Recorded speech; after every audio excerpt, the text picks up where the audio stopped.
go issue an invitation to or Sterling, and we shall see if we have a another guest tonight.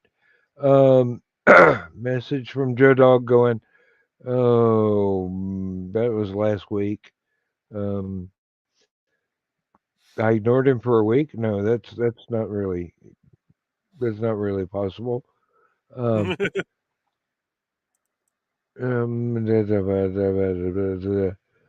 oh, okay, that's magazine stuff. Aphelion stuff, excuse me. I am late to the party on that, and it's my magazine. Um, Sorry about that. Um, hmm. Well, we will try and do our best not to bore you, um, which is kind of easy with Joe Bachman here because he's the last thing you would ever think of as being boring. Um, but artist, creator, coder, and entrepreneur extreme, Mr. Joe Bachman. Oh, besides artist, I do not claim to be an artist. Well, I guess my wood burning does count as artistry. I Yes, always it forget about does. I forget about that. I Whenever I think of art, I think of like what Nick does, Nita Land, a bunch of the people on the Madness Comic Network, the Indies Comic Network. I Yeah, think but of the wood burning does count. I mean, seriously, that is yeah, an art. That is an art, and um, it's a skill as well. yeah. My actual, you know, doing something similar to them, involves a nice gradient background. Um, Now you're just trying to piss Nick off again. Uh, uh, in and jokes, folks. In jokes. Um, if Nick's not watching this show right now, he just shivered and he's trying to figure out why. and if he is watching it, he's trying to find the link so he can come in and cuss. Um, Fair enough. Uh, yeah, oh, this week at Midnight's has set me so far back on getting stuff done. like sleeping. Yeah. Um, Well, I've been still getting about 6 to 8 hours of sleep during the day, and then I get up. I have to run to the store so I have something to snack on overnight because I'm out in the middle of an interstate, so there's no place for me to heat anything up. Well, I could use one of the patch wagons, but then it just kind of tastes kind of funky. Um, hey, there. I have heard people wrap stuff in tinfoil and set it on the engine block and leave the truck running for a while.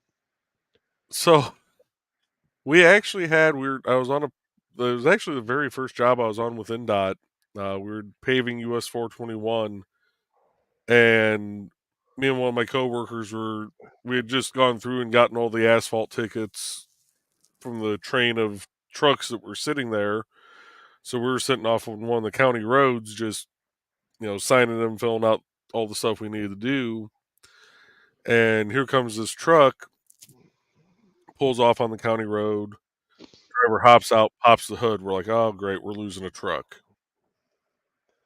And he hops out, pops that hood, pulls out an aluminum foil package, hops back up in the cab. Okay, well, that's kind of genius. Heat up your food on the engine block. Mm-hmm. Rolls down the window. He looks at us. He goes, "Hey, I brought soup for lunch. Do either of you have a spare spoon with you?" No, sorry, we don't. And he's sitting there for a few minutes. All of a sudden, he goes, "Oh, never mind. I got one." And we're like, "Oh, you found yours?" He goes, "Nope, made it out of the aluminum foil. It works." Um, It's gonna Hey, be a if it little works, it works. it's Yeah, gonna be a little rough on the mouth, but it works. I recommend going to Walmart and buying the camping gear set, fork, knife, and spoon, Mhm. and bottle opener, can opener, combo camping thing, and those are stainless steel and easy to clean afterwards, and they work wonders, especially if you know how to sharpen a knife, Mhm. because you get that knife blade um, reasonably sharp, it stays sharp for a long time. You don't have to sharpen it every time you use it. And it will cut through steak, it will cut through hot dogs, it will cut through sheet metal if you really need it to.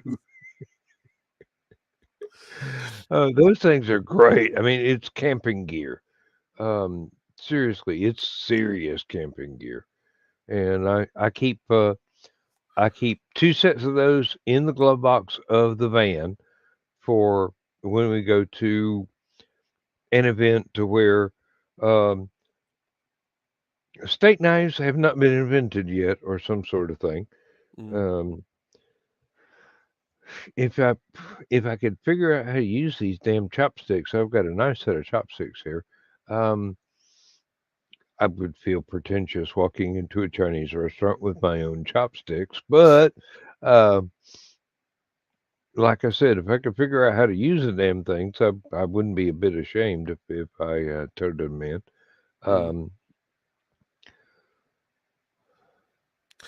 Yeah, there was another guy. I can't remember if it was the same project or if it was another project, but it was same contractor. The same laborer was on it, and we call them a shuttle bug. It's basically the asphalt truck will dump into it, hmm and it can hold about one and a half to two truckloads worth of mix, and it helps keep it heated.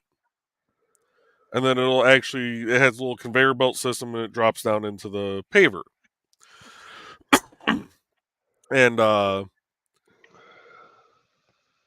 it's got a little service door, and I see him the one day. He opens up the service access door. I'm thinking, oh crap, the shuttle bug's going down. That's not good because they can dump directly into the paver, but when they're using the shuttle bug, they generally have like a little container in the paver that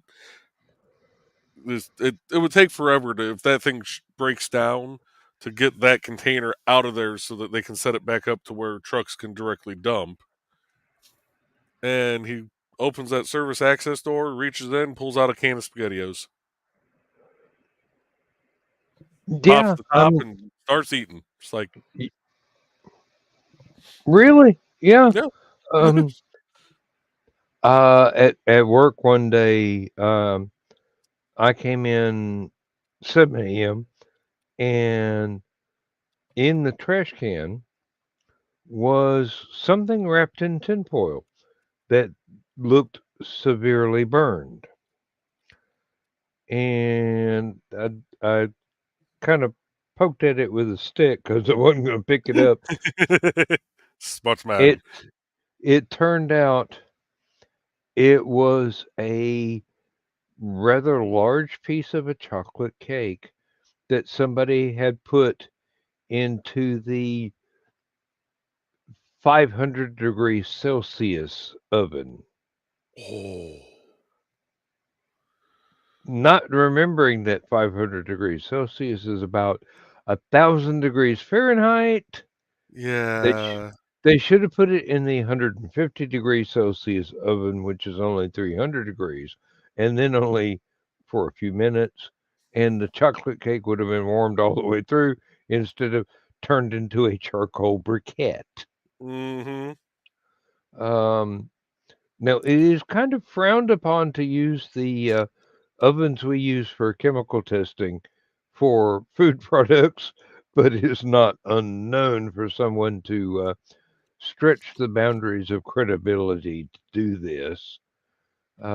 Just use the, use the low temperature oven, not the big Mojambo oven. Um, You want to do the slow bake, not the you just set off the nuclear bomb and you're hoping you're at that perfect radius where all the frozen pizzas are perfectly cooked. yeah, you don't want to put your aluminum army surplus gear in there because it will melt the aluminum before it fries your egg.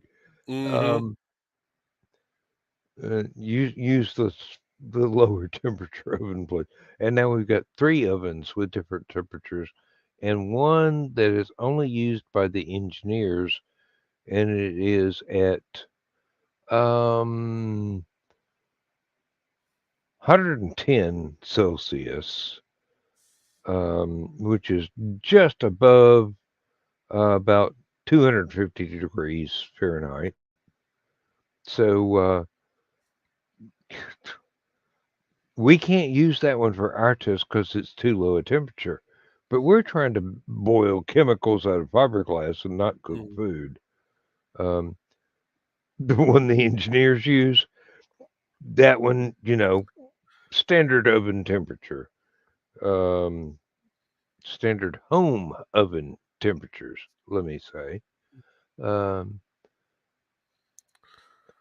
I would not want to eat a pizza that had been cooked in it unless it was wrapped up really well, but fumes and all. But Mm-hmm.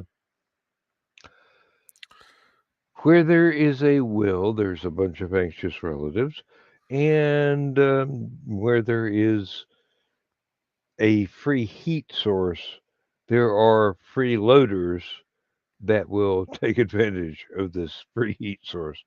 Mm-hmm. Um, sort of the same reason you have um,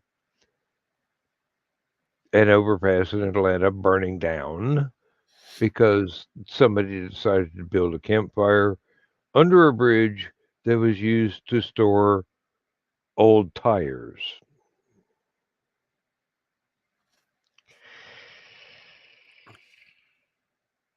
I was amazed how fast they had that bridge rebuilt, but it was a major artery on the highway system, so I'm sure it had priority over everything else in the state. Oh yeah, there was definitely funding that got pulled from projects that hadn't gone out for bid yet, and they went, no, no, you're over here now. Yeah, really. Um, There's probably a good 10 projects that they went. This will last another year. We can we'll just pull this and. I'm sorry. We've got an executive over here from a major multinational, multi-billion-dollar corporation that wants to get across this bridge. Let's put the bridge back Mhm. right now. Um, We and had we had a truck catch fire on 8094 underneath the Chase Street Bridge, and mm, we've we dubbed that one the bridge to nowhere because literally you cross over that bridge and you got maybe another 500 feet of road until you hit just a wall going across the entire road. I don't know what's there. It's in the middle of Gary, Indiana, so I'm kind of afraid to ask what's there. Um, is it and anywhere literally near you an can't, Air Force base? huh? Is it anywhere near an Air Force base? I Nope. mean, Gary. Um, It's not even near the Gary Chicago International Airport. It's oh, okay. it's well south of that, but it's you literally cross over that bridge. You got about another 500 feet of road, and the only thing that you can access going over that bridge is the little like side ramps leading out to the various billboards and stuff. That's it. Okay. But if you're Um, coming north on Chase Street and you come up to the other side of that wall that's there, it looks like a minefield that's gone off. I mean, there were potholes deep enough that we almost bottomed out my boss's truck. There are Volkswagens inhabiting those potholes. Uh, Yes. oh dear, oh dear, oh dear.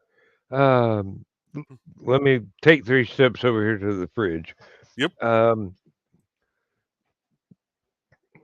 oh, I wonder why Dawn hasn't shown up yet. Did she say she had something else to do tonight? I don't think so. And you said it in Well, the stupid o'clock chat. Yeah.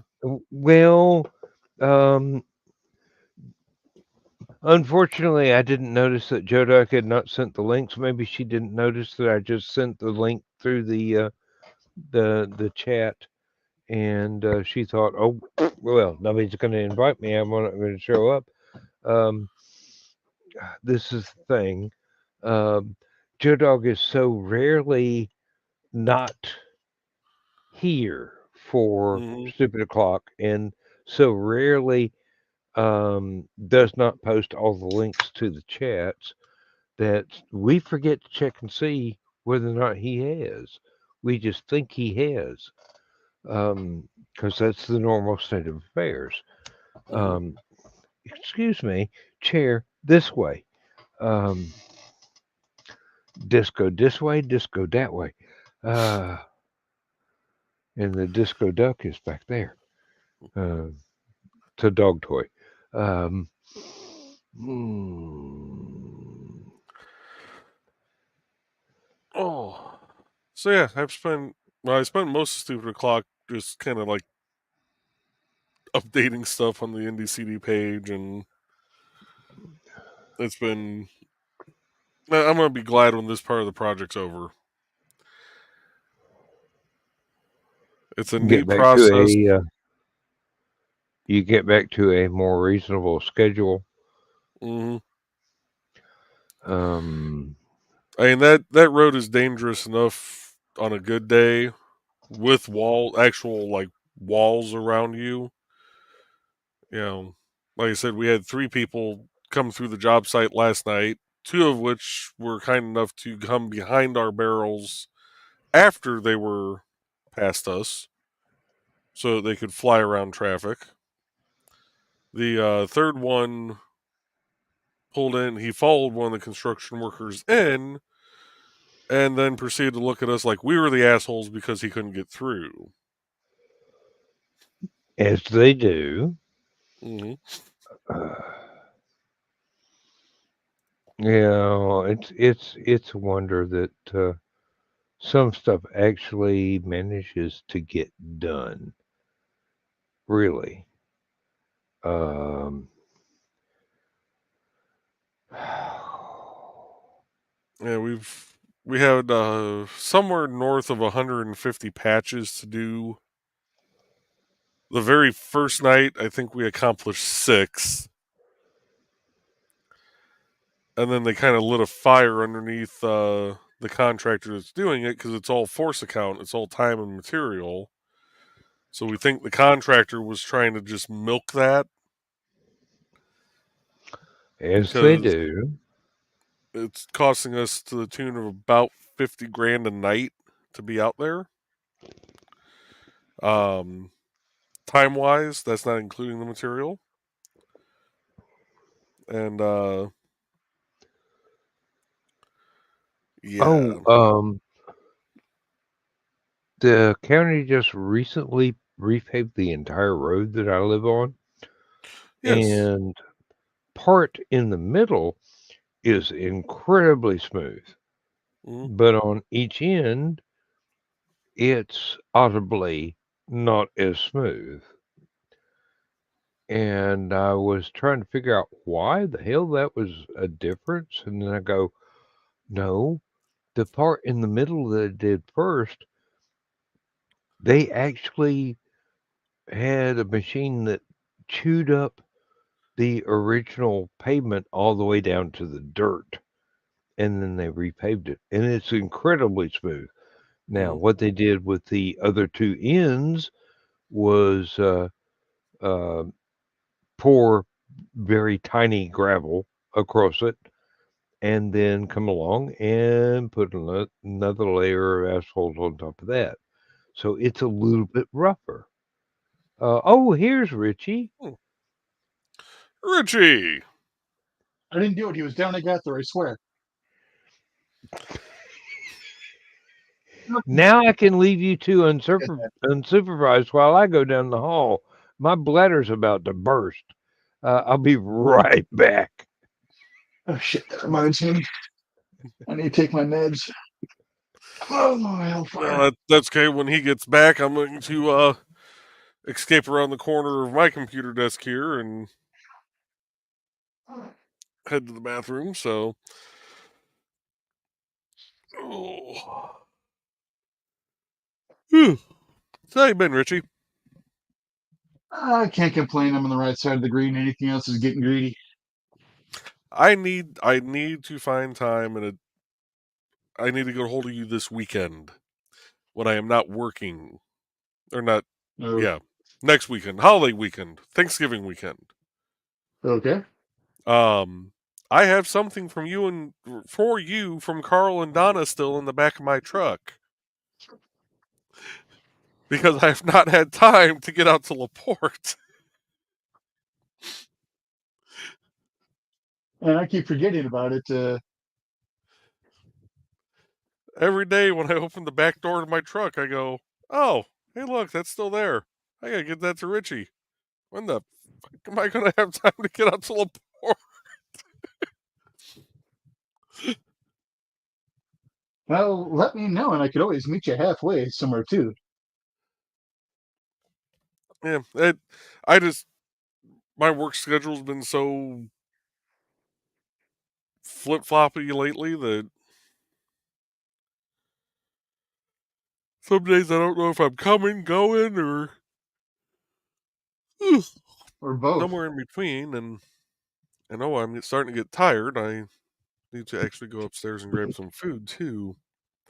Because right about now is about lunchtime for me. Um,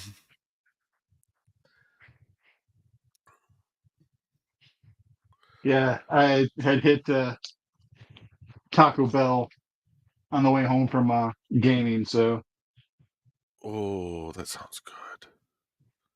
It's a bad idea for me this late at night, but that sounds good. yeah, same here. Okay, next. Next, tapping out. Okay.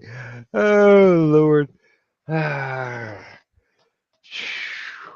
No better tapping I, out than ripping one out.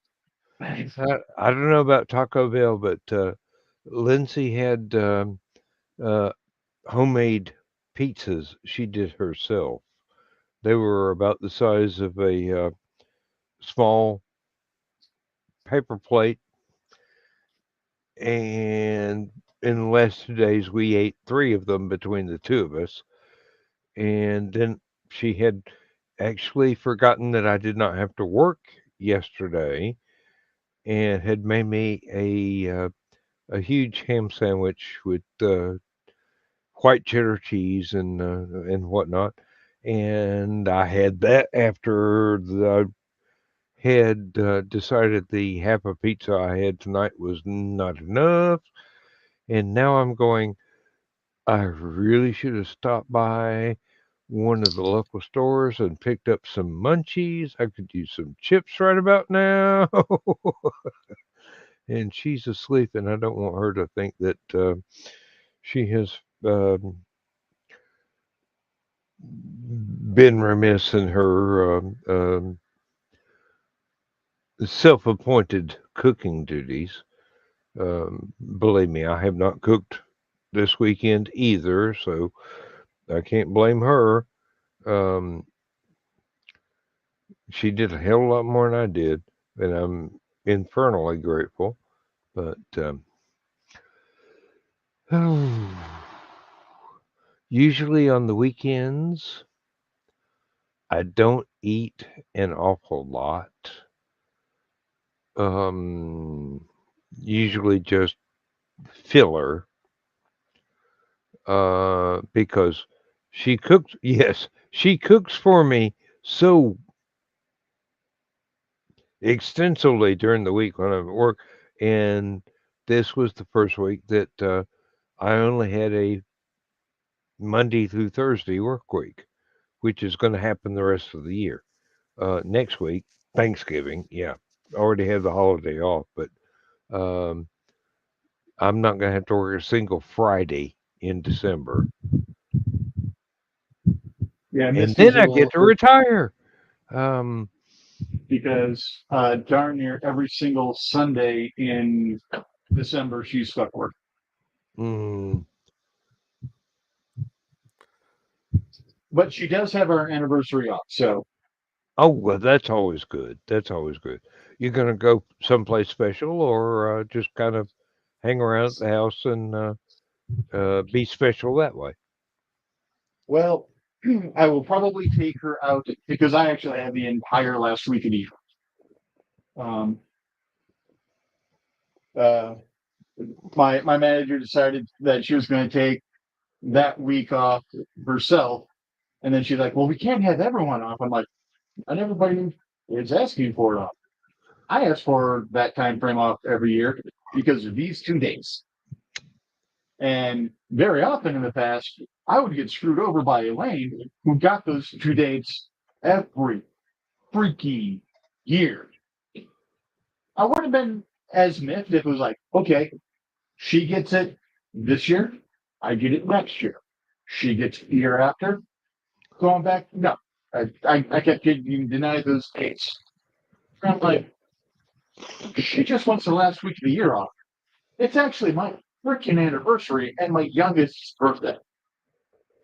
You know, can I at least have it off once in a while? But yeah, it is what it is. She retired, so I don't have to worry about it anymore. I'll have to fight before it. Yeah, really. Who? Oh, I shouldn't say that. This is not green room. Um, however, she was managing to uh, deny you those days off previously. She's retired now. You don't have to worry about that. No, the other trainer is the one that was getting those dates. The other trainer that was getting those dates is retired, so I don't have to fight that trainer for me. That was what I was trying to say. Okay. Yeah, I'm still stuck with that manager for a few more years, so technically she should be retired maybe. Um, but yeah, I know exactly why the other trainer was getting those dates. Because my manager admitted to me that she's sexist and is basically giving the females preferential treatment. I'm like, that's still a shitty move. You know, I get it. IT still a fairly male dominated area, and it's women are treated as second class citizens and stuff like that. But two wrongs don't make a right.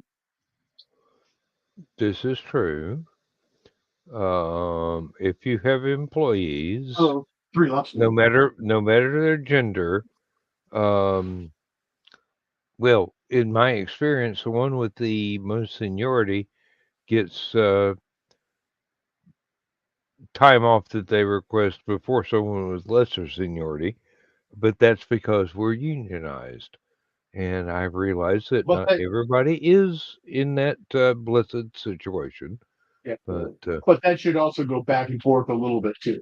oh Yeah, yeah, that yeah, person shouldn't get those same dates off every freaking year. You know, this is true.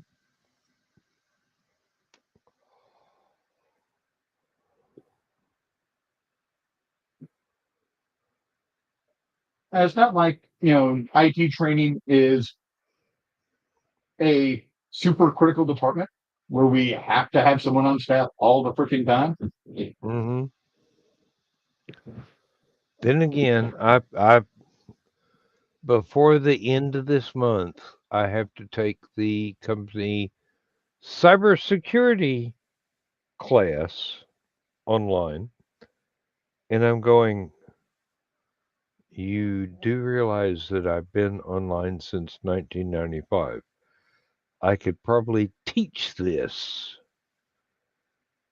um, but it is a company requirement. I will do it whenever they stop having me do emergency. Oh my God, this needs to pass a quality test so we can sell it instead of throwing all this away. And I'm going, dude, you realize how much of the actual scheduled stuff that you are interrupting for this? You should have thrown it away in the first place. Test to see if it's any good. Okay. I will do what I can do, but I'm not going to pencil whip a damn thing for you. If it's marginal, it's marginal. If it fails, it fails. If it passes, it passes. I am not pencil whipping nothing. Oh. My supervisors asked me to write a impromptu training manual for my job, just in case he is able to justify the existence of my job and put somebody else in it after I leave. The company's been trying to get rid of my job for several years now. The union got them to agree that I can keep the job, it won't disappear until I retire. And my supervisor's going, I don't want to do this shit. We need somebody else from production to do this. And I'm going, yeah, well, that's why the job was created in the first place, to keep managers from having to do it. Um, corporate, I don't know. I don't know. I don't know. It's corporate. Um, Big corporate. That that was one of the best things that we had a deputy commissioner for LaPorte District NDOT. Uh, he was the third one there after I'd started working at NDOT.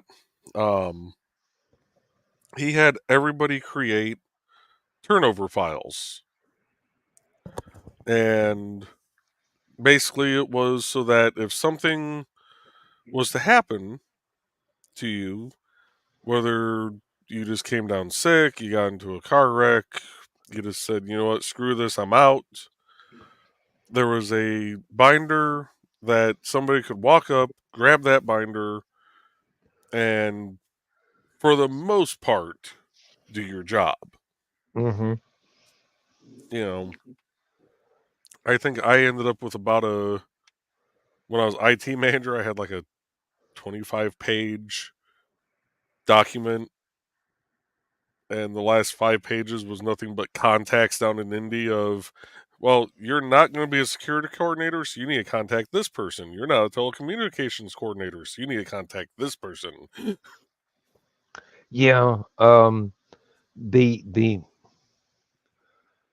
the actual process of what I do on a day-to-day basis takes up about 3 pages on Word. Uh, the unofficial stuff that I do would take somebody that has been using computers for a long time and really likes playing with Excel and writing code. And I don't expect they'll ever get anybody else with that kind of interest in learning new stuff to be able to do that. They'll hire a contractor to do that if they ever need it, even though I did it to fill in the times where there was not a test scheduled for me to do that day. And I felt like I needed to do something that would benefit the company and not look like I was goofing off. So I taught myself VBA code for Excel. Um, and I got pretty damn good at it, actually. Um, I've, I've got spreadsheets where you punch a button on there and it does some really amazing calculations and displays and stuff. And I don't think they'll ever find anybody with that kind of "oh, I'm willing to put the cell phone down and learn something" attitude that I do have. Um, but that's neither here nor there. They don't even know 9/10 of what I've actually done for them. And when I'm gone, they'll probably react with, "Why aren't we getting these reports anymore? Oh, Dan used to do those. Um, well, why can't we get somebody else to do what Dan used to do? Um, because you wanted to do away with this job." Too cheap to pay people what they need to earn to be Well, able to learn. well, it's not even too cheap. It's just um, I still can't figure out the motivation for trying to do away with my job. It's not going to save the company any money. It's going to cost them about 30% more than they pay me now. Yeah, because Um, they're still going to have to do the testing on the materials, right? corporate demands it, yes, Yeah, but so they're going to have somebody in management have to do the testing. So the reason my job was invented was because I was it entailed what the quality manager and two engineers also in management were doing, and they go, "Hey, let's uh let's give it to Dan. He's gung ho." Um and I excelled at doing the job and have if people would actually pay attention to what I've got done, as far as the spreadsheets go, it's a really easy job to do. If you don't pay attention and do it the hard way, you're gonna be doing 5 hours work where it could be 5 minutes. mm, So I don't know. Management just doesn't seem to corporate just doesn't seem to get a grasp of um, what's actually involved and why it was invented in the first place. So I don't know. I don't know what benefit there is to doing away with my job. Um, they're only going to have to recreate it later because upper corporate demands these test results. yeah. Middle corporate is the ones going, "Oh, we can save money by doing away with this job title." Oh, my I sweet I summer would child. almost put money on it that there will be test results that are pencil whipped. Oh, I know there will be. I know there That will be. you know, and it's going to come back to squarely bite them on the rear. Customer complaints are a thing. There are people that regularly pencil whip their test results in Mm, order to keep from having to retests. I don't do that. Um, I go, "Hey, this is what my job is. I'm not supposed to make things pass. I'm mm, supposed to tell you how badly things have failed. That's what you pay me for, the brutal honesty." yep. And yeah, I don't care. I don't care. Uh, what is it? I only have to keep doing this shit till January 2nd, and that's it. I Yep. come back. I come back February 8th and go bye bye. I'm I'm half tempted to go out to my oak tree and get a ladder and climb up and get a sprig of mistletoe and pin it to the back belt loop of my blue jeans on my last day, so you can kiss my ass goodbye. I'm sorry, but God, I uh, should have done that when I left Staples. oh Lord, it's. I come up with these ideas, and they're just absolutely brilliant and evilly brilliant and brilliantly evil at the same time. And I'm going, I can't do that. I'm a nice guy. I can't do that. Yeah, I'm going to do that. Oh Lord. Ah, it's still it's still, even at this stage, it's still kind of scary. I've spent 46 years at the factory, and a couple of years before that, when I was still in college, getting a weekly paycheck. Hmm. And not to have a weekly paycheck coming in anymore kind of scares the living shit out of me. But Yeah, uh, that. I've been uh, I I've been doing all the paperwork and everything. Evidently, my pension is now officially in a IRA account, mm, and I will be getting about 1,900 a month out of that. My 401k, I'm going to empty that sucker. There's 4 years pay in there. mm, I'm going to empty that, throw it in my bank account, and then throw at least half of that into um, a high interest savings account through one of my credit cards, and that'll be a little bit more every month. And yep. then Social Security, I think, is about 2 grand a month because I've been working for so many years. Yep. But we'll be,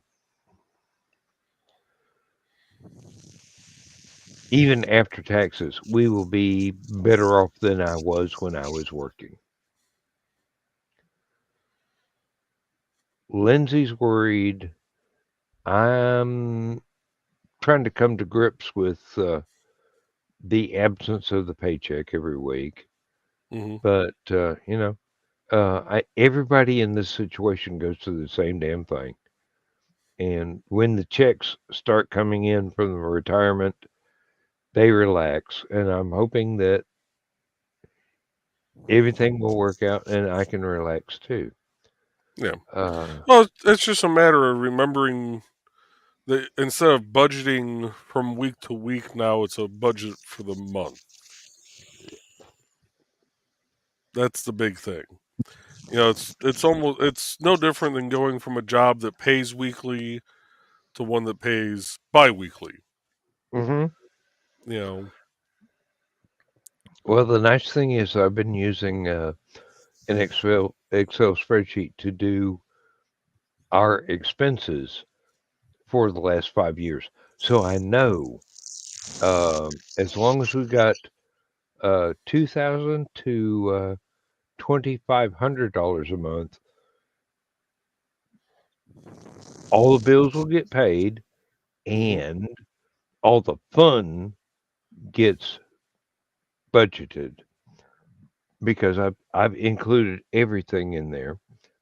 So 2,000 to 2,500 a month is all we need to be exactly where we are right now.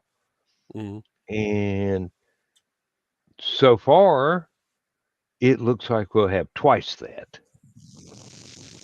So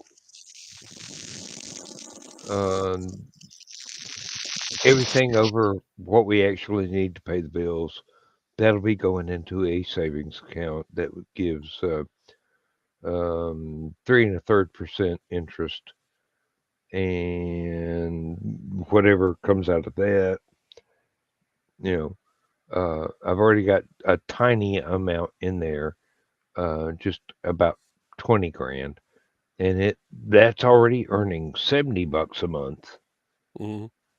in interest. Now I can imagine instead of 20 grand, got 100 grand in there. Um, or Hey, go ahead Rich. and throw the entire thing in there and get Hmm? 10 times it and get 700 a month interest. That'll really um, increase That'll really our. pad everything. Oh, that will pay for every convention we want to go to for the rest of our lives. What? Hey, Rich. Which microphone is your system pulling from right now? I don't know off the top of my head. Because you sound very tinny right now, and every time you lean back, I could hear the fan. So I was wondering if it was your headset. Probably if um,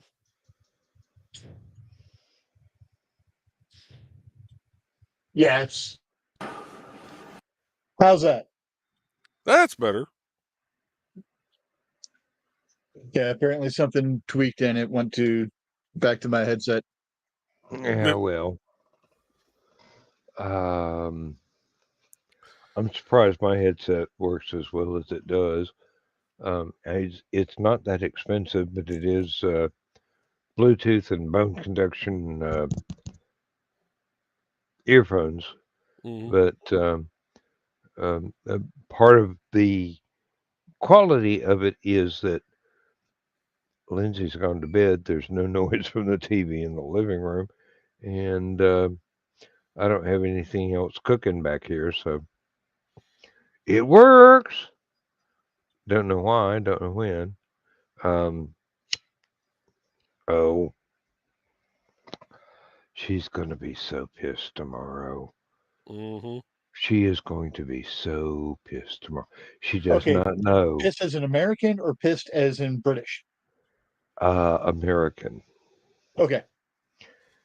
She does not know that I ordered a brand new iPad for her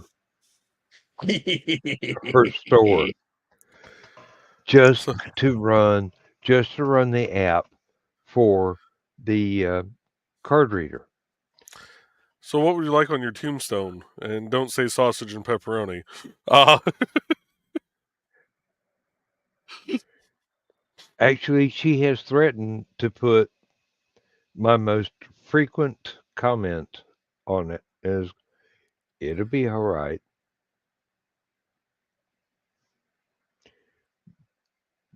And seriously, for all the people that have ever known me really well in my life, they would go, "Yep, that's Nan right there. It'll be all right. Don't panic. Everything's fine. It'll work out. Just chill and relax, and don't roll the next one that tightly." Um, I kind of want mine to say, here lies Rich Asplin Jr.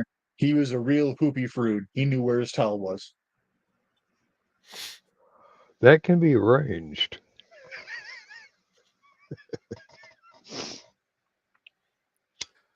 Misty probably wouldn't go for it simply because she wouldn't understand the reference. She needs to read the books, or does she have the patience to put up with it? She doesn't have the patience to deal with absurdist comedy a lot.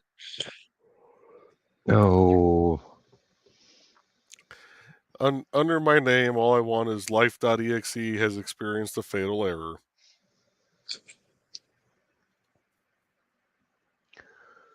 And I want the tombstone to be blue.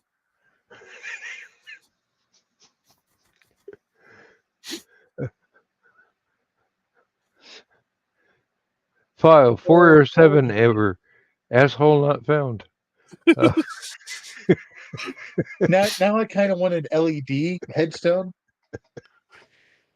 and then sit there and just start talking normally, and then have it start glitching out, and then the life.exe has experienced a fatal error.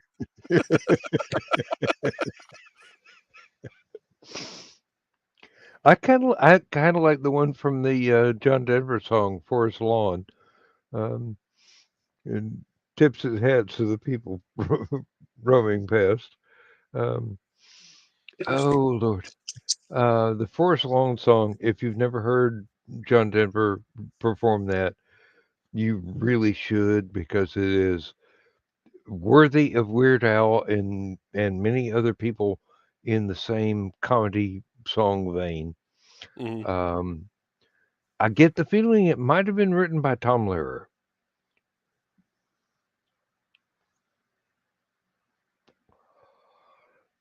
But at this stage in my life, I cannot remember an album credit that I read in the 70s. So, phew. I hear the dog outside the door, and she is pissed that I've got the door shut so she can't barge in and tell me, it's bedtime, motherfucker. So apparently, our cat has decided he likes to come down to the basement on his own now. Um, the other it was last night actually, before when the wife came down to get on the green room. He was already sitting by the door, looking at her, looking at the door, looking back at her, and going, meow, wanting to come down here because it's cooler. In November. Well, I've stepped on the floor where he's been laying at on the carpeting, and he seems like he runs warm to begin with. Okay. Okay. Because you'll be walking along, if you're walking without shoes on, you step onto a spot, you're like, okay, cat's been laying here, and It's all that you'll solar heat they suck up during the day. right, and he actually prefers laying either on the kitchen floor, um, or in the bedroom on the floor because they're both wood. And then when he comes down here to the basement, he's found a nice little spot. One of my wife's sweatshirts had apparently fallen off next to the couch, and it's right up against the outside wall. So he'll lay on that, which gives him a little bit of protection from the ice cold floor, but still get that coolness coming off the exterior wall. And even after it had been laundered, he can smell Trelana's scent. Hmm. And for a cat, that is very comforting. Yep. And so tonight when I came down here, because we don't have a litter box or anything down here yet for him, we're probably going to be putting one down here tomorrow. Because he doesn't really jump up on things. Like he doesn't try and jump up on the kitchen table, the counters, the rat cage. None of that. The most he'll jump up on is the couch down here, our chairs, or the little cedar chest to lay under. We got him a cat tower. He has not gone any higher than the very bottom of it. He'll just lay underneath the two tower parts. Evidently, But there's no competition. yeah, so we'll probably put a litter box down here for him, and that way, if he feels the need, he doesn't have to try and rush upstairs, Hmm. and just finally give him free roam of the full house. But she sent me a picture tonight because I had shut the door coming down here so that I didn't have to try and make sure he wasn't down here when I left. And apparently, he was laying right next to that door, waiting for me to come open it so he could come down. Oh, they're so wonderful, aren't they? Hmm. Ah, Oh, I love the little bugger. He's a great little cat. You know, starting to show his personality a little bit more. So well, he gained 2 pounds in 2 weeks. Wow. There was an outside stray at my best friend's house who was apparently pregnant. All the kittens have been brought inside now. They are in the system and they are going through to get all their shots and spayed and neutered and all that. It's just my best friend is fostering them until the um, agency that they're going through can get them adopted out and stuff like that. So we were overrun with kittens as we're trying to play Dungeons and Dragons. They're climbing up on us, jumping on each other like, "Ha! I've got the high ground." Yeah, I can imagine that was one that's climbing your shoulders. Oh, 6'4" guy. Um, the ground don't get much higher than that. Um, Not in our group, no. Unless someone's uh, climbed up on something. no, Lindsay's got.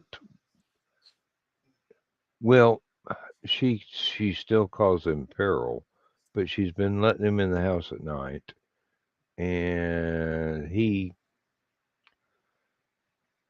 absolutely loves to curl up behind my knees while I'm on my side on the bed, and he'll just purr like a chainsaw. And he and the dog have been playing games like, okay, which one of us is going to be dominant in this situation? And the dog is going, me, I'm a girl. And the cat's going, no, me, I'm a cat. And it's been really entertaining. The, this morning about 10 o'clock, um, they were just kind of going, tag, you're it, all over the bed. And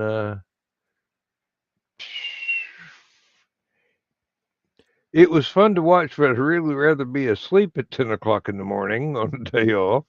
Um,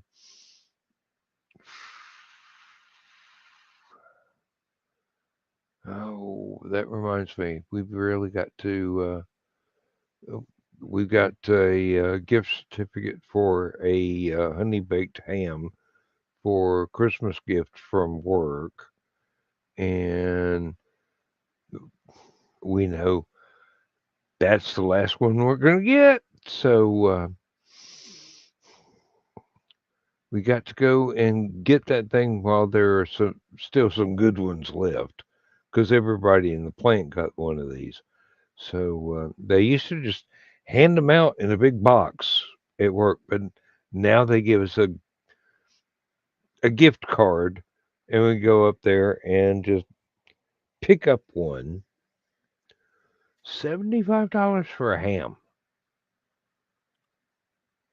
Oh, It's a big freaking ham. I mean, huge.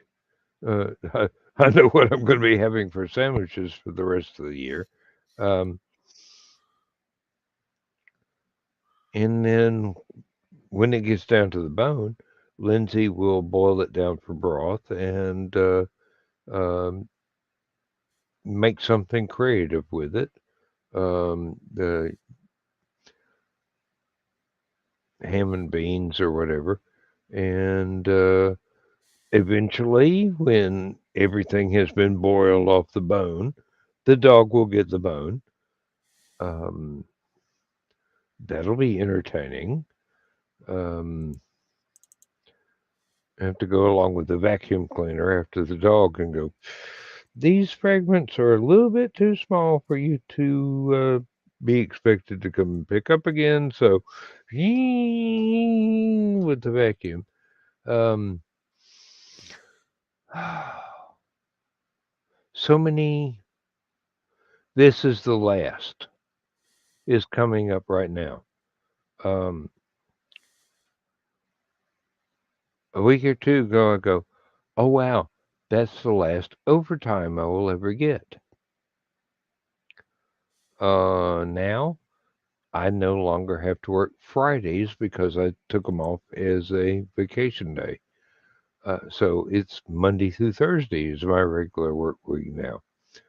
And I'm going, okay, that's the last full 48-hour check or 40-hour check I will get. And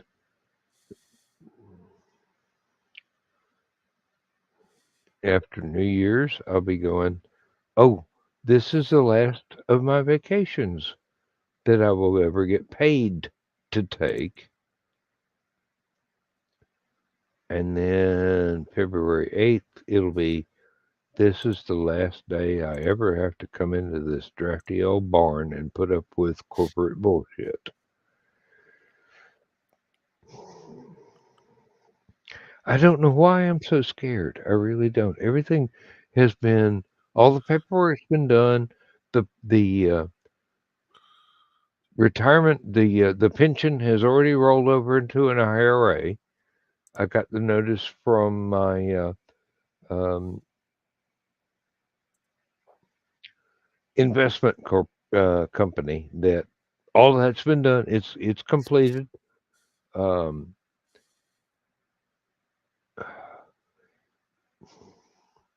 I think it's the fact that it's been 46 years with this company and a couple of years with another company, almost 50 years, a weekly paycheck. Hmm. And I won't have that anymore. And it's kind of 50 scary. years 50 years of a weekly paycheck and 50 years of knowing that every Monday through Friday you are having to get up to do something. Well, the first 38 years was swing shift 7 a.m. to 7 p.m. or 7 p.m. to 7 a.m. Then Three I more got days. daytime only. 3 more days is the 21st anniversary of the first call I took for the firm. Oh, and nobody will even bake you a cake. When I tell people, they're like, "You don't look like you've been old enough to be working for 20 years." I'm like, "Yeah, I've been working a lot longer than 20 years." Um, Started when I was 5. Um, uh, my first job was at 10, helping dad during the summers and school breaks and stuff like that, doing HVAC shit because boys are always supposed to be wilder than girls, and all the antics that my sisters got up to, my parents are like, "Nope, do not pass go, do not collect $200. You are stuck doing this." you So are going to work with your dad. I'm not going to supervise you. Um, yeah. I was one of the strongest 12-year-olds I knew because I could actually pick up a full box of 10-foot long round pipe, carried over my shoulder like it was nothing. And I was able to start doing that with duct work as well. Now, granted, the first few weeks of having to do that with my father, I was only able to carry a couple pieces at a time. I'd actually have to take stuff out, take it, and ended up having to do freaking 20 to 30 trips up and down a ladder with stuff to get it all down. Where, by the end of the summer, it was one trip for the duct, one trip for the round pipe. Oh crap, we need another box of duct. Like 3 more hours into it, go up and do it again. So but yeah, that sucked. Yeah. Mm. I remember when my sister and my little brother graduated to driving the pickup truck rather than stacking the hay bales. It had been my job to drive the truck, and then Dad's going, well, let's give the kids a chance. And they had to learn how to drive a three on the tree with a clutch in a field. And Dad and I were throwing hay bales up into the truck bed, you do not realize how heavy a hay bale can be when it's pretty much golf course grass. That and compacted. That shit is. Yeah.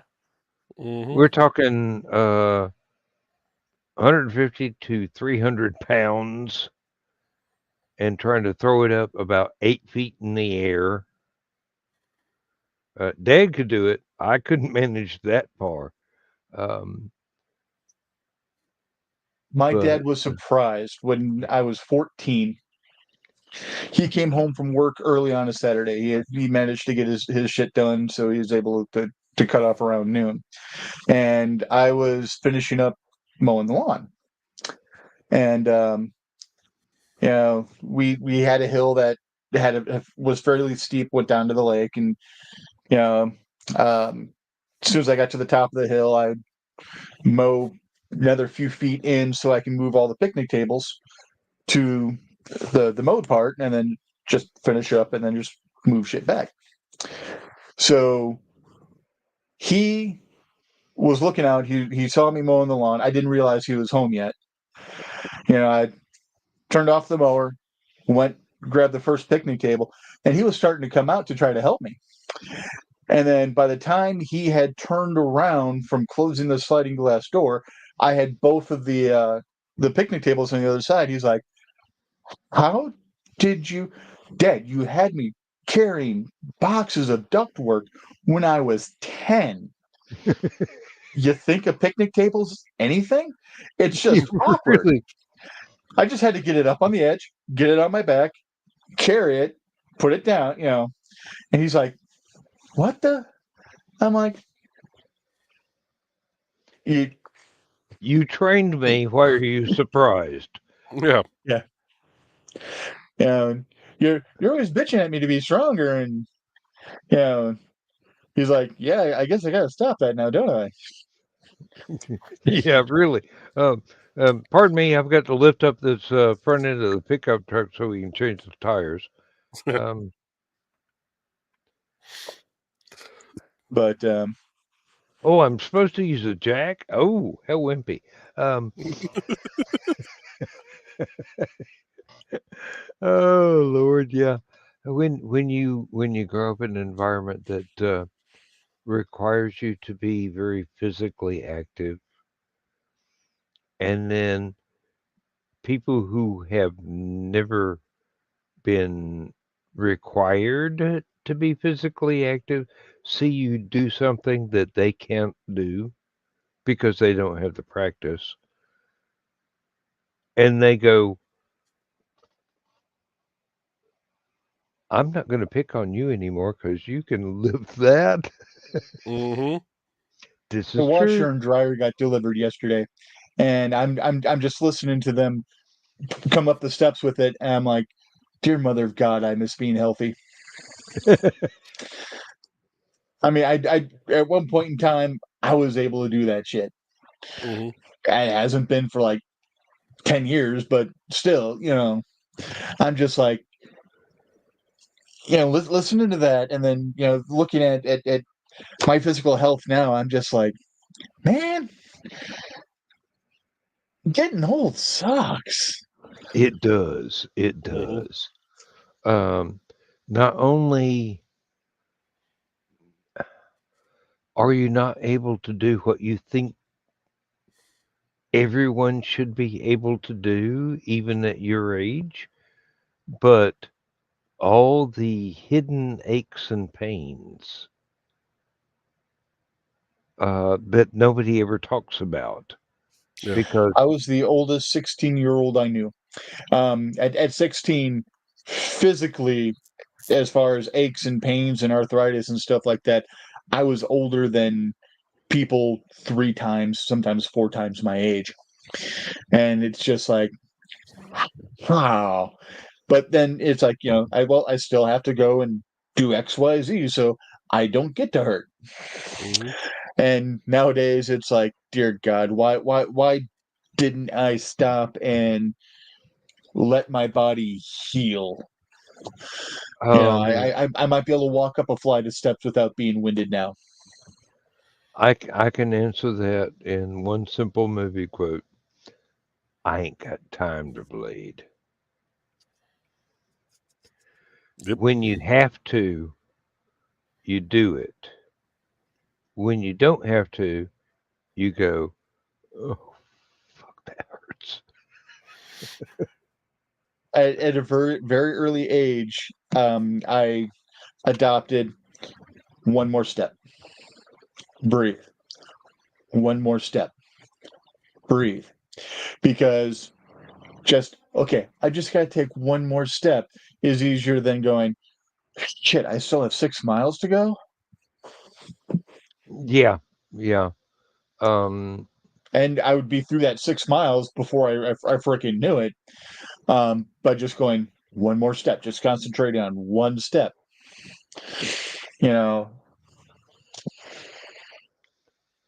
I once utterly freaked out about a dozen of my friends because I was having to move an entire recording studio from my one bedroom apartment to a house about 100 yards away. So I picked up the speaker cabinet for a 300-watt amplifier and basically toted it in my arms 100 yards.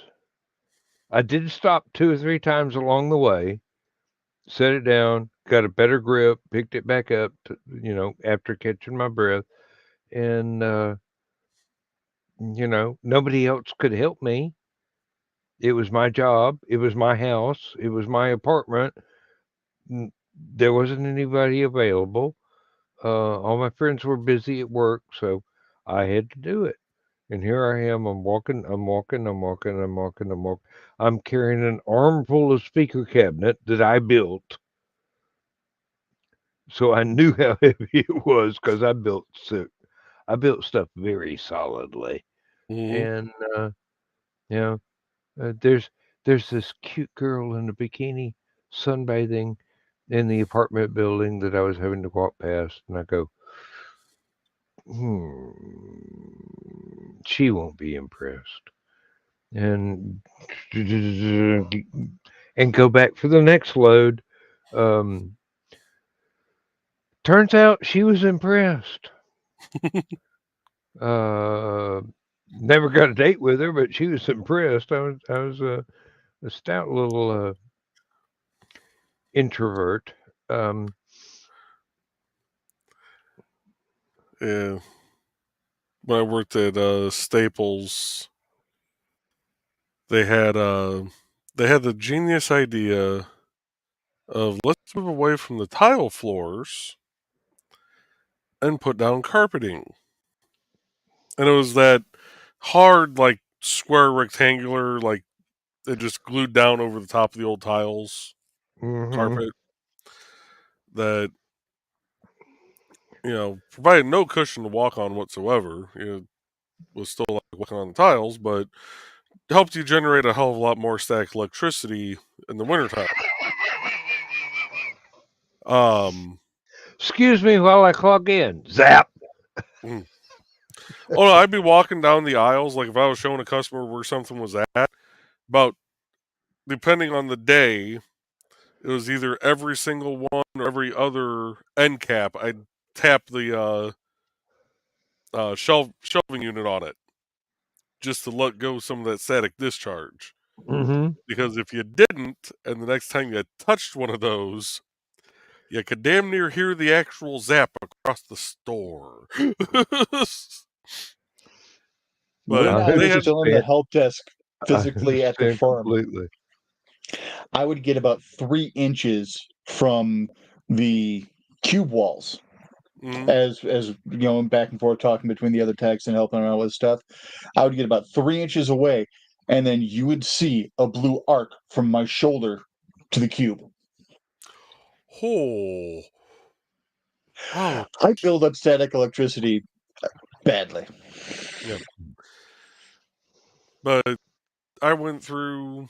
We needed another pallet of paper pulled up to the front. And whenever they did that, even if it was a manager, it was always two people. And they looked at me one day. They're like, "Hey, Joe, can you grab a pallet of paper?" Yeah, sure. Put the pallet jack underneath it, cranked it up. We didn't have the fancy, motorized ones. These were all manual. I got lined up with the receiving doors and started about as much of a full sprint as I could by the time that pallet hit the actual carpet so I could keep it going. Drug that thing clear up to the front, got it positioned, dropped it down. Todd, the operations manager, looks at me and goes, "Who helped you with that?" "No one." "You just drug that damn thing up by yourself?" "Yeah, That's and?" what you paid me for. He goes, Heck. I don't even do that. I asked for help with that. I'm like, well, someone else, you should have told me to find someone then. You looked at me and said, hey, we need paper. I went and got paper. Back when I was 19, I was bagging groceries for key markets. We had one individual come in who needed 6 cases of pop. Told us what cases she needed. I walked over and I got it without a cart, all 6. And they're just like, what the? Because there I am just toting, looking around like this, just toting 6 full 24 cases of, 24 can cases of pop. And they're all like, but I'm like, just because I'm fat doesn't mean I don't have muscle. Think about it. You have to have muscle to be able to move this much body. My dad was 6'2", and when he was a bouncer at the club, probably about 375. He a big boy. And every once in a while, someone would get froggy. And he would, they would try and start something in the club, and he'd come over to break it up. And, oh, what are you going to do, fat ass? Oh, that was the wrong thing to say. Because God help you if he got those meat beaters on you. The man had a grip that you could not escape from once he got his hands on you. They got thrown out of the bar, and by thrown out of the bar, we don't mean, he was invited to leave, let to gather his stuff, Mm-hmm. walked to the door, told, have a nice, safe night. He was flung like a frisbee. Mm-hmm. They call them bouncers because they can make you bounce at least twice before you stop moving. Oh, my dad went to stop a fight one night, and the guy just turned and hit my dad square in the stomach. My dad didn't even flinch.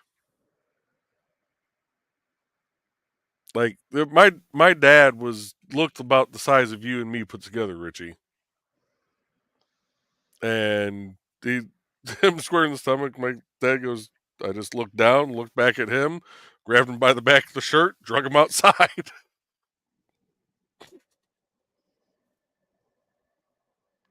Yeah, it's funny the folks that underestimate someone because they're a big boy.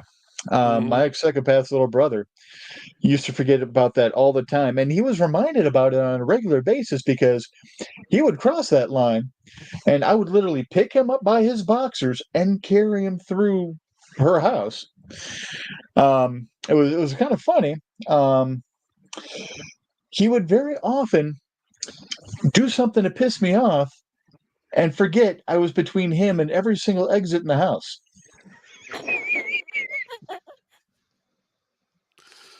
I'm like, you realize you have to get past me. You realize my shoulders are touching both walls. And then he and his best friend would want to try to wrestle and shit like that, and I'd be like, all right.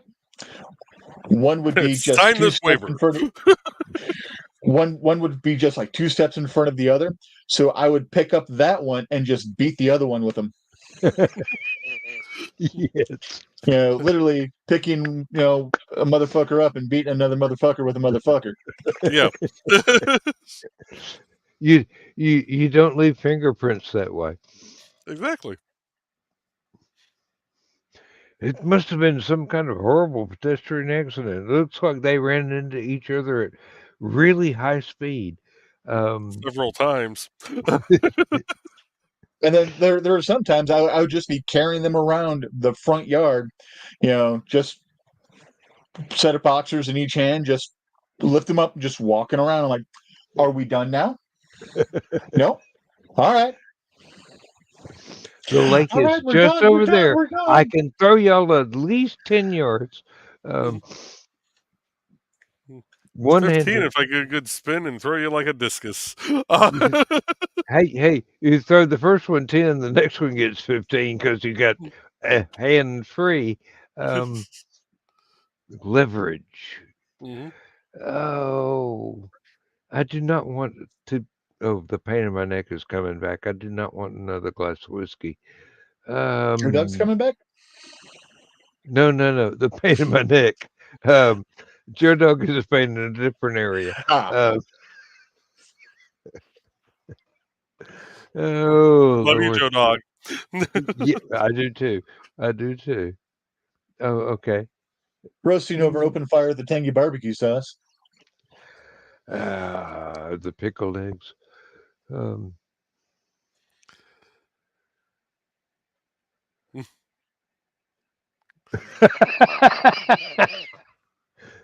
well, there's there's a difference between needing a team and being a team. Mhm. When you are a team of one, um, impossible things seem to happen in your favor. I was able to fight pretty good until about fourth grade. Um, my mom said she was very disappointed in me for fighting. After that, unless it was my sisters, I couldn't fight to save my life. Um, with my sisters, I had to fight to save my life. Um, in my family, it wasn't you can't hit a girl. You can't hit a girl first. You can defend Mhm. yourself, but if there's any way for you to get the hell out of there without throwing a punch or anything like that, male or female, do that. But the second you can't, man, woman, child, anyone can kill Mhm. you if they're properly motivated enough. Um, but yeah, it took a very long time for me to be able to figure out how to fight after that, and it was after I graduated that I realized, it was a mental trigger that, because you Because your know mom said that, because you mom were. was such an important part of my life. Yeah, that Yeah, it exactly. Um, I didn't want to disappoint mom, and it without realizing it, I let myself fall into something where, yeah, it oh I had the shit beat out of me on a regular basis in junior high school and high school. Um, um, sounds like my first marriage, actually. Um, my parents brought me up not to hit a woman. And then I met my first wife, and she thought that domestic violence was a form of foreplay. It wasn't until it was 5 years later that I overcame my childhood training and she threw a folding chair at me. I smacked it out of the air, and she was not expecting me to do a superhero move. And I told her from then on, if you ever hit me again, I'm going to hit you back just as hard as I can. And I am not going to put up with your shit anymore. About about a week later, she filed for divorce. Uh, it was not anything other than whatever the mildest form of divorce is, mutual incompatibility or Mhm. unreconcilable differences. That was it. And she asked for my entire income tax return for that year. And I'm going, oh, you are so stupid. I will give you money to get rid of you. You want 1 year's income tax return when you would be legally entitled to support payments every damn week. You Mhm. are so stupid, woman. So I signed the forms. I gave her $2,000 and tried never to see her again in my life. If I ever noticed her, I would walk across the road to be not on the same side of the street as she was. She did show up a time or two and ask me for favors. I said, I can't help you. I don't know how to do that, and that's probably criminal. And I don't appreciate being set up to be arrested just so you can make brownie points with whatever cop you're sleeping with right now. And um, I got to keep my daughter out of it. I mean, out of that relationship. My oldest stepdaughter is a fantastic person, and I really appreciate being able to keep her. But I had to wait about a generation before that happened. I just wrote everybody off from that. Um, my daughter's brother.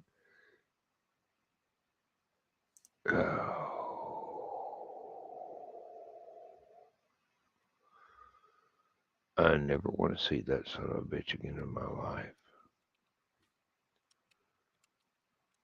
He better not come near anything that I own or I love, or there will be violence. And y'all know me. I'm about the gentlest guy, the most laid back guy that anybody would ever want to meet. But this kid,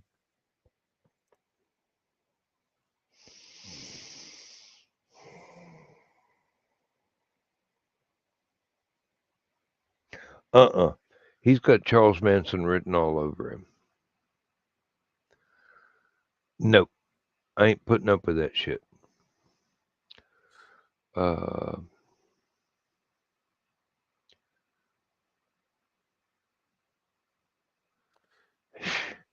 Not too. I even to admit that that period of my life existed. Um, um, I I love my girl. She was not adopted. She is a stepdaughter. Yes, like all my children are stepchildren. Um, but there are things that are beyond the pale. There are things that no one should have to put up with. And I was stupid enough to put up with it for quite a while because I was raised to be a gentleman without the additional information that sometimes being a gentleman is the wrong approach. Mhm. Um, Never been any domestic violence in any of my relationships since then. It's not me. I'm not. Um, I'm not that way. It was evidently she was raised to think that domestic violence was normal, and I was not. So it took me a long time to come to grips with it and reject it and find a way to walk away. This is not something I'm proud of in my life. Um, I'm proud of the way that I got out of it, but the fact that it happened, I should have been smarter. I should have seen it coming, but I didn't. Um, um, I don't know why I'm saying this while we're being recorded. This is the kind of thing that I'd rather talk about, when we're one on one, sitting around with a full tankard at a con, Mm. when everything was relaxed. But for some reason, it came up, and I'm being brutally honest with myself here. So let's get back to whatever we were doing before I decided to unload this bullshit. Um, Well, we do y- have a comment from Mr. Talkert oh about a yes, yes. lady who is going to air the entirety of Doctor Who in chronological order from the perspective of the universe. Oh my God, how did she have time to edit everything into that order? That would take a week, maybe 2 weeks, just to figure out what order to air everything in. I mean, they're talking about from the beginning of time, not not the doctor's point of view, but the universe's point of view. So this is going to be complicated. He shared the link on Facebook. Yeah. Thank you, Nick. I mean, I've got all the episodes. I've just never bothered to commit to the research that would make everything come out in chronological order. My hat's off to that lady.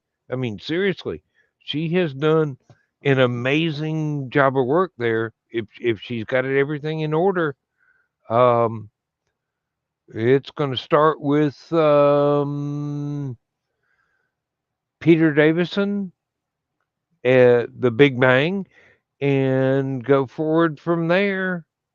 Um, Would it start there, or would it start with Jody and the Timeless Child? that is a good question. That is a damn good question. And that never occurred to me. Pre-universe, yes. Um, well, it's probably a judgment call on the fans' point of view. Really. And Um, and honestly, I hope they had plenty of whatever they needed to get through that, whether it be caffeine or booze or greenery or what have you, it it depending on the it would locality of basically the location. it would basically be time and enthusiasm Hmm. because you're going to need a lot of both to go But through going and back do and the forth, research. yeah, exactly, Yeah, bounce, bounce, and bounce, bounce, bounce. Yeah, Yep. the doctor has been everywhere and every when and sideways out of the universe a couple of times. Yep. And it doesn't matter which doctor we're talking about. Um, it's going to be a complex, multi-layered um, clusterfuck. tapestry. Oh no, a tapestry. I think. To remember until the revival, the doctor never even kissed anybody. So, well, Paul McGann, yes, that was post classic, pre revival. Um, but damn, she was cute. Wouldn't you kiss her? I would. Um, arr, son of a bitch, the door's been open all this time. My wife is probably bored to tears listening to me. Um, let me refill the painkiller, and I will attempt to return without falling down. Um, like that's going to happen. Uh, oh,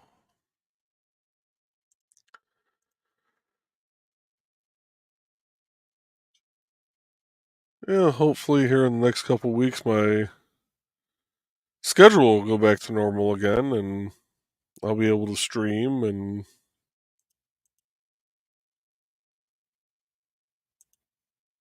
get my shows back on track.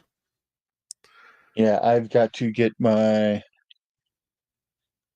um my desk ordered so that I can get everything set up because I got my stand for my green screen, but if I try to put it how everything is set up right now, it's so far back that you can see the edges of the frame. So I need it to be able to come in much closer, but which means I need to get rid of the little table I have here that's got my work phone and the fan and all that crap on it. Um, can't wait to start being able to muck around with that. Yeah, I need to get my green screen set back up. I took it down when we got the kitty, and since the cat doesn't even really claw anything, I'm thinking it's going to be safe to hang back up. Um,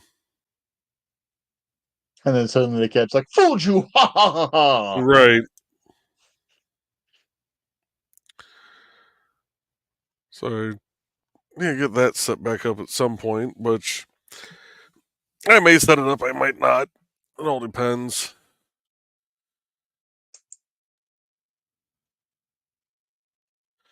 Have a good night, Mac. Yes. Oh, indeed. If you're going to be up by 9, you better go to bed. Um, I don't have to be up before Monday, so I'm lucky. Um, uh, oh, and Nick is going to wish us a fond farewell, I do believe.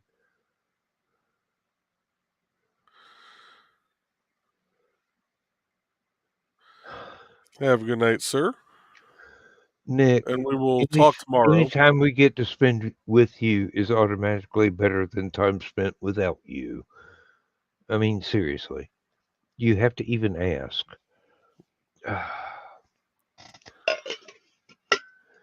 And believe me, Rich and Joe would tell you to fuck off if you deserved it. Oh, we have. And you have, yes, whether he deserved it or not.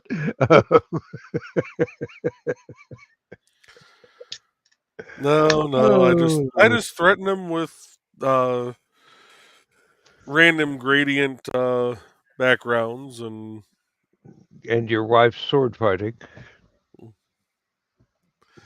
watching those two sword fight is always so much fun. Just because with him training her, it's like watching the person in a mirror, especially when they're both on their A game. I can just imagine. I'll have to just imagine. It's something I will never get to experience. Um, If you go back through the historical fencing guild channel, we used to post various bouts and stuff on there, and you can find some of the two of them sparring, and sometimes it starts off as them just it's like a boxing match, just two people circling around and waiting for the first one to take that step. mhm. Studying for weaknesses, and when neither one has one, ooh, it gets exciting then. Mm-hmm. Then you just have to wait on who has the least patience. You can tell I spent a lot of time in the SCA back when I was in college. These things are not unfamiliar to me. You had people that were so evenly matched that, as you said, it was like watching somebody shadowboxing with a mirror. Mm-hmm. And basically, they just kind of dance around and wait on one of them to make a misstep. And if neither one of them made a misstep, then when the first one said, I'm going in, the actual outcome depended on who had the bigger shield. They were so evenly matched. Whoever had the bigger shield was the one that was going to survive. Um, and we had one little guy that had a shield about the size of a garage door, basically, but he was strong enough to tote it, and nobody could get around that damn thing. But he could. Uh, don't ask me how. So I think he teleported the rattan sword end around, but Nick has a tower shield from back in his SCA days. I towed it around like it's a buckler. you would. It would be for your size. It would be a buckler. Uh, for Nick's size, it would be It was a tower shield for Nick. well, yeah, about a half size. I mean, Nick is not a midget, um, but you are a giant. So these things are relative. Um, I'd need at least a 4x8, but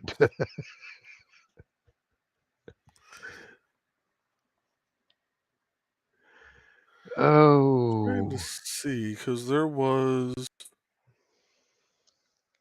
a stream.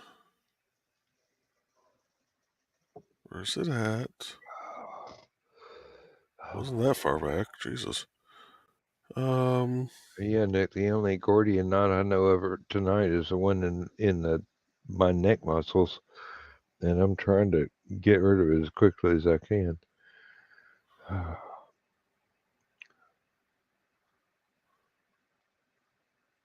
Trying to think when that first Shakespeare in the Park we did. That was back in like June, wasn't it, Richie? When we were all out there fighting. The day it was just hotter than Um, sin. in June or July, yeah. Yeah. And up there too, yeah. It must have been more humid than hot. I Oh, wasn't able to make the first one, so the one I was able to make was either July or August. So yeah, I believe the first one was I think June 28th. I think is what you said. July 28th, because it was like a month after my birthday. Okay, Yep, sounds about right. I knew there was a J and a 28. And it wasn't jet fuel. That reminds me, is there such a jet fuel as JP88? That was used in a story that I wrote on the advice of the editor at the time. I'm going, did you make that up or is that real? I'll never know. Um, All right, here's one for you to pull up. okay. This was at the Shakespeare in the Park event that we did here in New Chicago, and we had the fencing guild doing some demonstrations. This is actually Nick and my wife about to spar. And do you wonder that I can tell them apart? And I know I start playing the video at some point. Oh, we were kind of discussing the different stances and stuff. I thought I did just a Yeah. playthrough of the video. I don't know. Maybe I'll have to do that. Gonna be hard to see the controls at this scale. Well, Um, it's playing. It's just I see we're talking about. There we go. That okay. was right after she got both arms taken off. Just a flesh wound. Yeah, we'll call it a draw. But that's her bread and butter right there. The little buckler Uh huh. with a sword. And if you watch her sword, it's just flimsy enough. She knows how to whip it to get it to come down and under the And, shield. and whip it good. Yeah. Hmm. Yeah, watching those two spar. I'll have to send you the actual video sometime just to watch it, where it's Yeah. not getting I'd love that. paused I'd every love few that. seconds.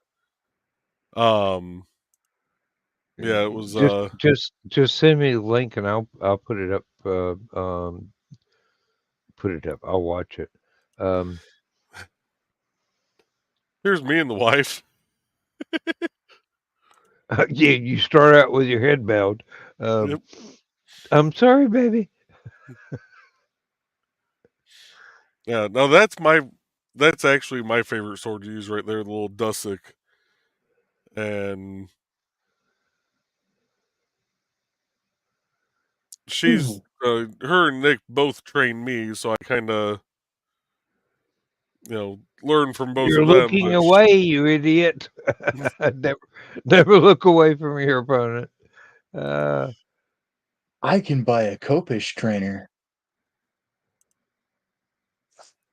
You can buy a what? Copish. Um, the Mummy. The swords that the the slave mummies to Imhotep were using. Okay. Um, looks almost like a the bastard love child of an axe and a sword. ah, Um, I've been wanting to work with one of those for years.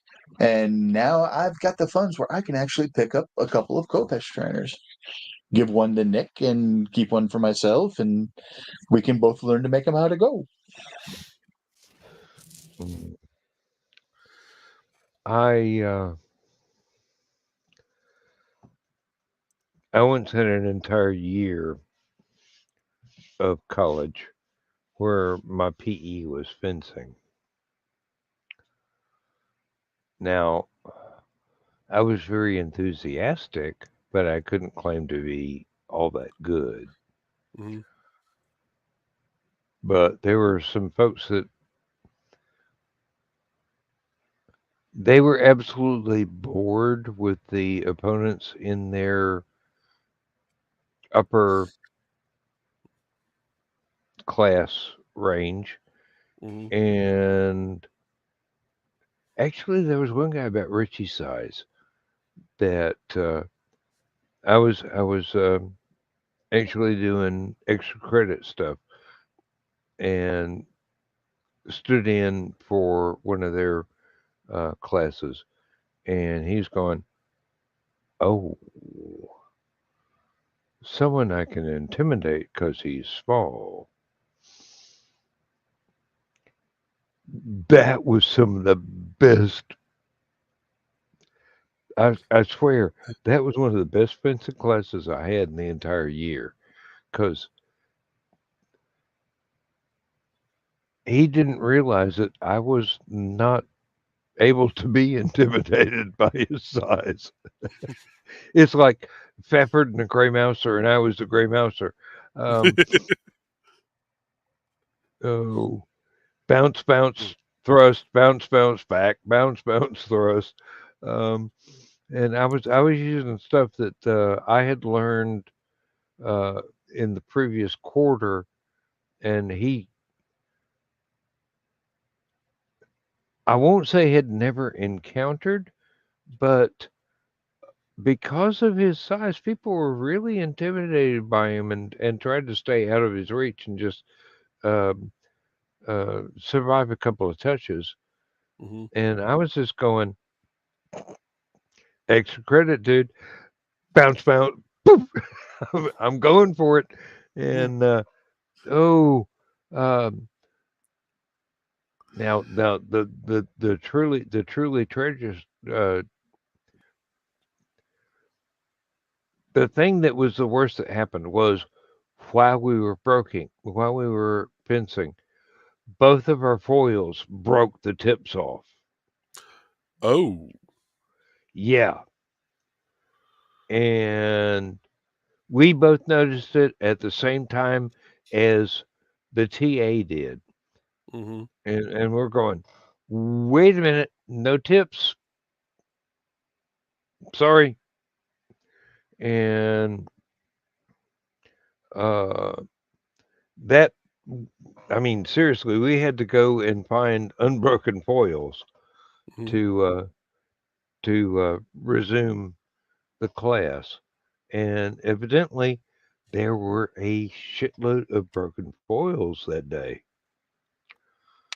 Oh, and I collected them and I took them home, and I got out Dad's welder and I made a pirate sword out of them. nice. It turned out to be real short, but a 28-inch pirate sword with a uh, full basket hilt made out of scrap metal, and still on my wall today. Um, I would not want to be threatened by this implement of mass distraction. Hey, Hmm. Kiri. Hey, Kiri. Uh, Hey, Kerry. Yeah. well, the moral of the story, the upshot of the PE class was uh, this big guy found out that there were people that would not be intimidated by his size and would give him a good match. And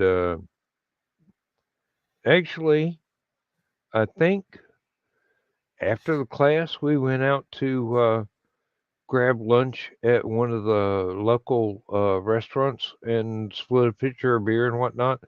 Um, don't think I ever saw him again after that because it was like the end of the quarter. Mm. So I wasn't able to sit back in on his class. He was Olympic quality. He really was. Um, I could just barely get through his guard to get a touch on him. Just would. It was the hardest thing to do to get through his damn guard. Hmm. Um, now I won't say that the reverse was true, but I had to Yeah. keep him on the defensive in order to make any headway whatsoever. If if if I ever let him take the offensive, I would have been done.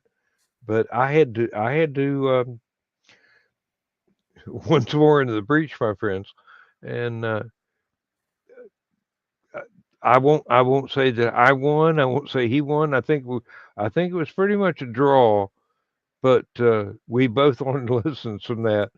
Um, for his part, never underestimated a small guy that's determined. And for my part, oh my God, big guys are really hard to beat. During the bouts that my wife and I did that day, I was wearing my hat as always, and we had reset to start another round. And as soon as we started to go and kind of start circling each other, I brought my one hand up kind of slow, grabbed the brim of my hat, flicked it off at her, and then went at her with the sword. Distraction, yes. Yeah, it didn't help. Uh, I didn't expect it would. She focuses really well. hmm. And then she wouldn't give me my hat back after that. Actually, she started using it as a pairing device. You want your hat? Come and get it. Come and get it. Yep. Come and get it.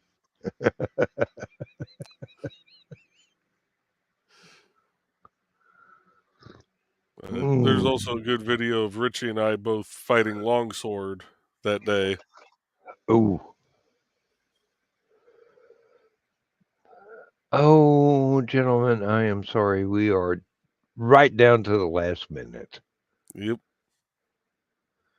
Oh, this has been so much fun. All right. We will see you Thursday, Friday, Saturday next week, if you're able. And Are you I going to will do be. a last man standing next Thursday with it being Thanksgiving? I haven't the faintest idea. Um, mm, it depends on how early Thanksgiving going out to a restaurant with my mom ends. I will have time whether or not there is anybody else that will have interest in doing it. That's the thing. Because I expect most folks will be busy all night. I may just go ahead and open it up and see if anybody's free. And if you are, fine. If you're not, I can delete that recording. No big deal. However, Green Room, Mm-hmm. I expect to see you. Well, no, Yeah, I I shouldn't would. be popping in and out this week, like or this coming week, as I did yesterday. Well, I shouldn't say I expect like I've got a right to demand anything of your time. Um, I would hope that both of you are able to be there as well as all the rest of our friends. But, things happen. It's a holiday weekend.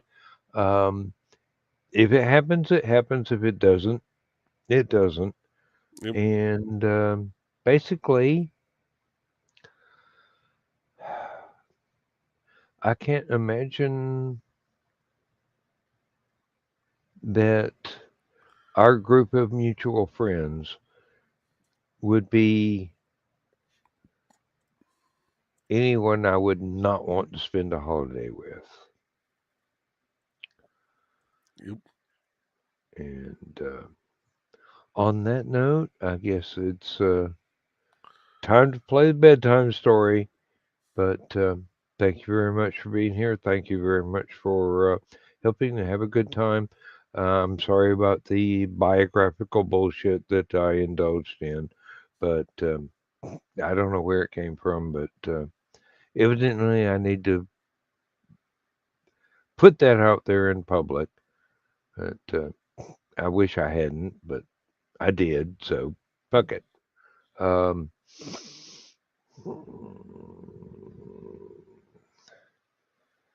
we shall see what we shall see as the future holds.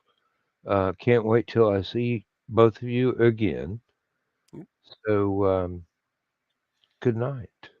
Good night, folks. Good night, folks.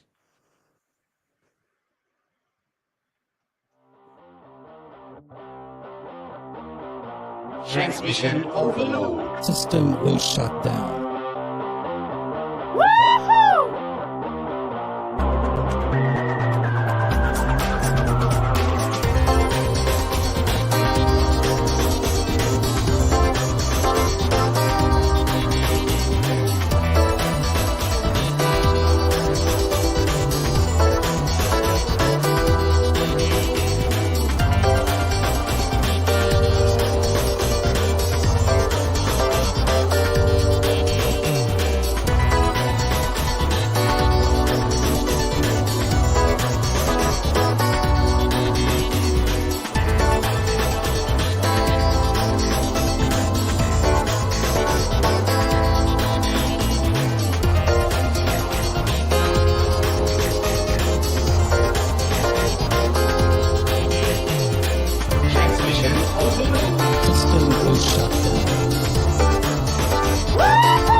will shut down. System will shut down. System will shut down.